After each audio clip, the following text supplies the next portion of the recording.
اس وقت جب پاکستان معاشی بحران سے گزر رہا ہو تو قطر جیسا ملک ہمارے پاس انویسٹمنٹ کے لیے تیار ہے۔ میں نے انہیں بتایا ہے کہ ہمارے جو آرمی چیف ہیں جنرل حافظ عاصم منیر صاحب، انہوں نے SIFC ون ونڈو آپریشن بنا لیا ہے۔ آپ کو کوئی اب پرابلم نہیں ہوگی، کوئی دیر نہیں ہوگی۔ آپ گورنمنٹ ٹو گورنمنٹ پروجیکٹس بھی اور پرائیویٹ پروجیکٹس بھی تھرو SIFC لے کر آئیں۔ آپ کے جو انویسٹرز ہیں ان کو ہم گارنٹی بھی دیں گے اور وہ سازگار ماحول دیں گے جہاں آپ کے انویسٹرز بھی یہاں پیسے کمائیں گے۔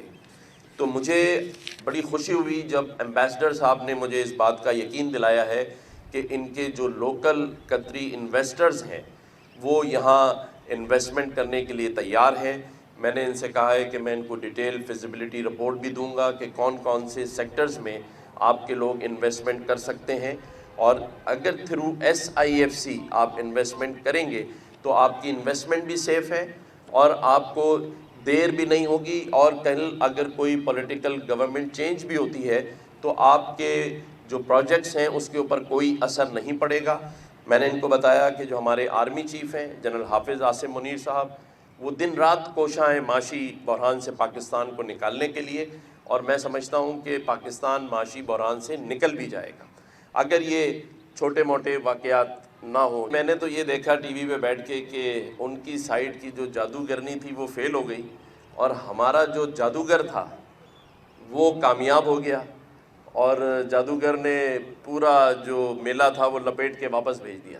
اب آپ پوچھیں گے جادوگر ہمارا کون ہے؟ جی ہاں، یہ سوال تو ہمارا مضبوط جادوگر جو ہے اس کا نام محسن نقوی ہے۔ تو اب جادوگرنی فیل ہے اور جادوگر کامیاب ہے، اور میں سمجھتا ہوں کہ جو میں بات کہہ رہا تھا کہ یہ ساری مس کال ہے، کوئی فائدہ نہیں ہوا، اپنی بھی بے عزتی انہوں نے کرائی اور میرے خیال سے پاکستان کی بھی بے عزتی کرائی۔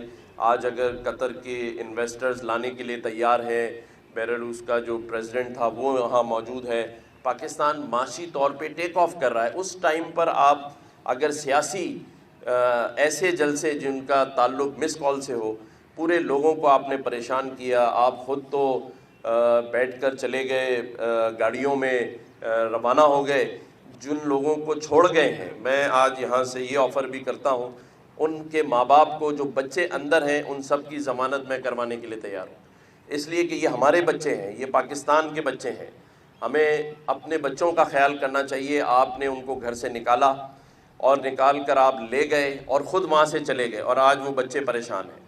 اور اسی طرح سے دیکھیں، ہم نے کراچی کے اندر اگر محنت کی، جو بلکہ مجھے کسی نے واٹس ایپ پہ بھیجا کہ کراچی کے جو نوجوان ہیں جسے ہم یوتھ کہتے ہیں، وہ تو گورنر ہاؤس میں IT کے کورسز کر رہے تھے۔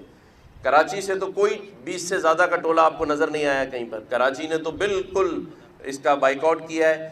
میں ایک دفعہ پھر ہمارے قطر کے ایمبیسڈر کو خوش آمدید کہتا ہوں گورنر ہاؤس میں، اور ہم معیشت کی طرف جائیں گے، اکنامی کی طرف جائیں گے۔ ہمیں ان سیاسی جلسوں سے کوئی لینا دینا نہیں ہے۔